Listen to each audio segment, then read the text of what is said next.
Salut les amis, vous la voulez, vous allez la voir. On se fait cette vidéo sur la diète cétogène parce qu'il y a beaucoup de questions là-dessus. Et donc, je vais vous expliquer. Bienvenue sur la chaîne Jean-Michel Cohen, la chaîne où on ne parle que de nutrition, mais où on ne vous prend pas pour des patates. Bah, ça tombe bien, là, c'est régime cétogène.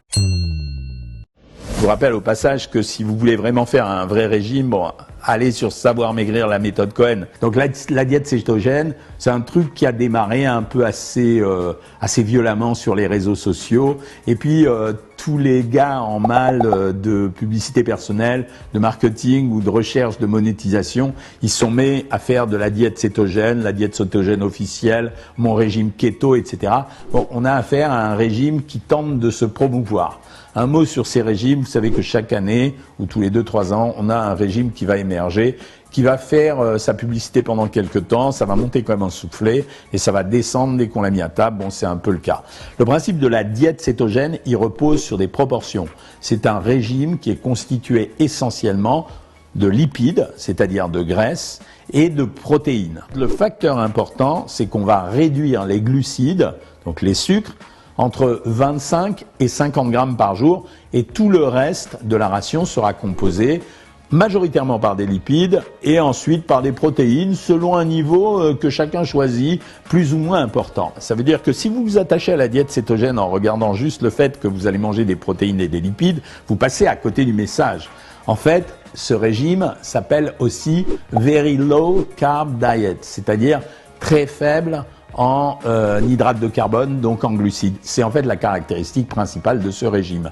L'énergie qui va être délivrée au corps, au lieu de venir des sucres, elle va venir des graisses. Et donc elle va compenser le manque calorique parce que vous n'avez pas consommé de glucides. C'est une diète qui est relativement peu variée sur le plan alimentaire et avec pas mal d'aliments interdits. Il va y avoir évidemment, comme je viens de vous le dire, une grande richesse en lipides puisque ça représente 80% de l'apport énergétique. Ça sera une diète qui sera faible en vitamines et en minéraux puisqu'on a supprimé une grande partie des produits qui peuvent amener des sucres, pas seulement les féculents et les légumineuses, mais également bien entendu tous les légumes qui seront plutôt particulièrement riches en glucides. Évidemment, il n'y aura aucun sucre ajouté. La différence par rapport à un régime conventionnel, c'est que le régime conventionnel, il offre une grande variété d'aliments, il est riche en vitamines et minéraux, il n'y aura pas trop de lipides, en tout cas pas plus que ce qu'il en faut, avec des rations de protéines normales. Une diète conventionnelle va contenir, un régime conventionnel, entre 120 et 220 grammes de sucre lent par jour. Une diète cétogène va contenir entre 25 et 50 grammes par jour. C'est très peu. Dans la diète cétogène, en fait, sa composition, ça veut dire que vous allez avoir le droit de consommer la quasi-totalité des protéines animales. Ça veut dire viande, poisson, volaille, œufs, fromage, bref, toutes les protéines animales. Vous n'aurez pas le droit de consommer de glucides, mais vous avez le droit de consommer toutes les huiles que vous voulez, soit sous forme d'huile liquide, comme les huiles végétales, noix, noisettes, olives, etc., soit sous forme d'oléagineux, comme noix, noisettes, amandes, etc. Vous comprenez maintenant l'origine de la consommation débridée des oléagineux à l'heure actuelle.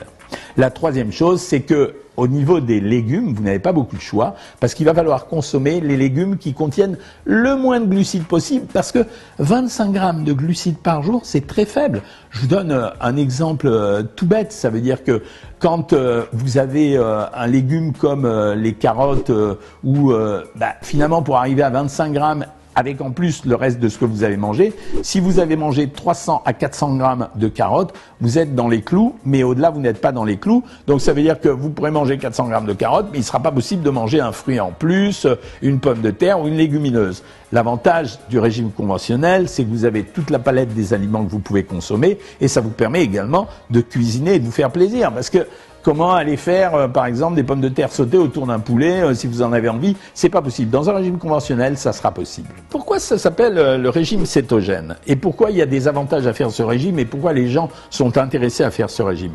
On appelle ça le régime cétogène parce que comme on n'utilise plus les glucides pour fournir de l'énergie au corps. Le corps, pour fournir son énergie, c'est quand même le besoin fondamental. Le corps, il a besoin de deux choses fondamentalement. Il a besoin des protéines parce qu'il ne sait pas les fabriquer. Et il a besoin d'énergie parce qu'il lui faut recevoir des aliments pour faire activer l'ensemble de ses systèmes, oxygéner les muscles, etc. Donc le deuxième argument, c'est que au lieu de consommer les sucres lents, qui sont la destinée traditionnelle de ces produits pour fournir l'énergie au corps, il va utiliser les lipides et les protéines pour se fournir de l'énergie. Au moment de la dégradation des lipides qui vont servir à fournir l'énergie, il va produire ce qu'on appelle des corps cétoniques. C'est pour ça que les gens qui font ce type de régime ont assez souvent une mauvaise odeur de la laine et ont tous les inconvénients de ce type de régime, puisque vous mangez pas de fibres, évidemment vous allez être constipé, évidemment vous allez être un peu fatigué parce qu'il manquera de vitamines. Ça vous rappelle quelque chose? Ça vous rappelle les effets des régimes hyperprotéinés. Sauf que dans le régime hyperprotéiné, on mangeait exclusivement des protéines, et là on va manger les protéines plus les lipides. Les corps cétoniques ont une particularité, c'est quand vous dégradez beaucoup de corps cétoniques dans votre sang, eh bien ça provoque une sensation de perte d'appétit.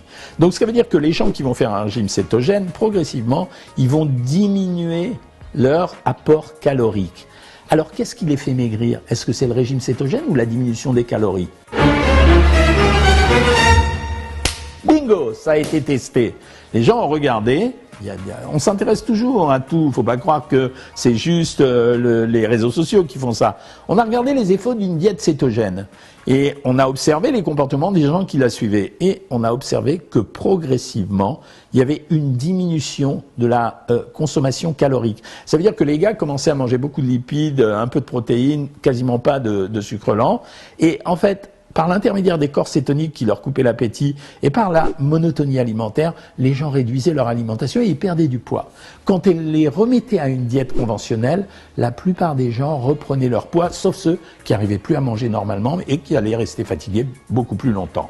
La deuxième chose, c'est qu'on a regardé les effets d'un régime cétogène à calories égales par rapport à un régime conventionnel. C'est-à-dire que là, on ne cherchait pas à maigrir. On comparait juste les deux effets. Et on disait, regardons. Eh bien, dans les deux cas de figure, quand on était au niveau d'équilibre calorique, il ne se passait rien du tout. Ça veut dire que les gens ne maigrissaient pas.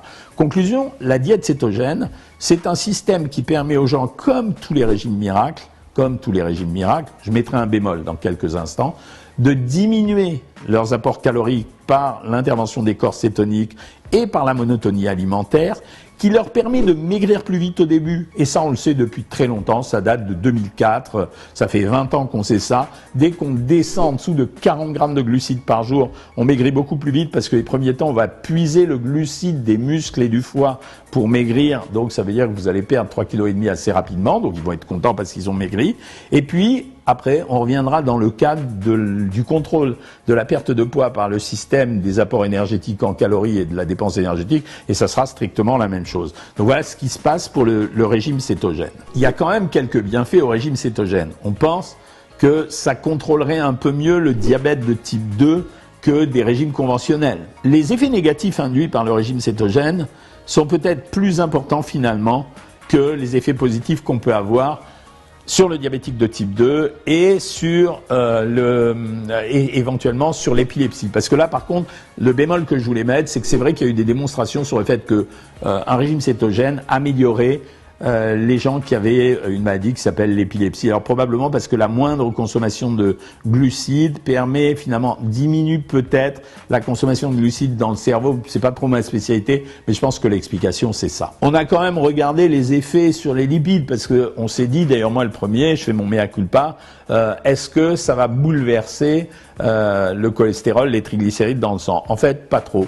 Finalement, non, parce que il y a une consommation des lipides au titre de l'énergie, et sauf les gens qui faisaient des diètes cétogènes avec un énorme apport calorique, non, il n'y avait pas d'effet particulier sur les lipides. Ce n'est pas un régime qu'on devrait appeler un régime cétogène, vous faites pas d'illusions. C'est de nouveau un régime sans sucre, et on peut le rapprocher des régimes que vous avez connus dans le passé. Le régime Atkins, qui est une vieille histoire, qui était un héritage du régime Pennington en 1958, et plus récemment le régime Dukan, qui était bâti sur le même modèle quasiment, c'est-à-dire il n'y a quasiment pas de sucre, on mange autre chose que du sucre, on dégrade des corps cétoniques, donc on diminue notre alimentation, donc on mange moins, donc on maigrit, sauf que le retour à la normale derrière, c'est hyper dur. Je ne veux pas plaider pour un régime conventionnel juste pour vous dire je suis le meilleur, savoir maigrir, c'est ce qu'il y a de mieux, etc. Je dis simplement que ça fait longtemps qu'on étudie la nutrition, qu'on n'a pas trouvé de méthode miracle et qu'aujourd'hui, on est obligé de travailler sur deux choses, essayer de donner des régimes appropriés, faire plaisir aux gens avec l'alimentation, les faire maigrir à un rythme normal, varié, bref, grosso modo, ne pas perdre une partie du sel de la vie qui est l'alimentation, parce que je le répète, l'alimentation, c'est du plaisir et c'est bon. Voilà, je vous ai raconté ça, on en reparlera de temps en temps et ben, j'étais content de répondre à vos questions. Puis ce qu'on va faire, c'est que vous allez me faire des propositions de vidéos, vous me faites vos commentaires, vous likez, vous partagez, vous vous abonnez. On se revoit très vite. À bientôt les amis. Et au fait, ceux qui ont suivi le programme Savoir Maigrir, la méthode Cohen, soyez gentils, mettez-moi un petit commentaire sur vos sensations et sur vos remarques.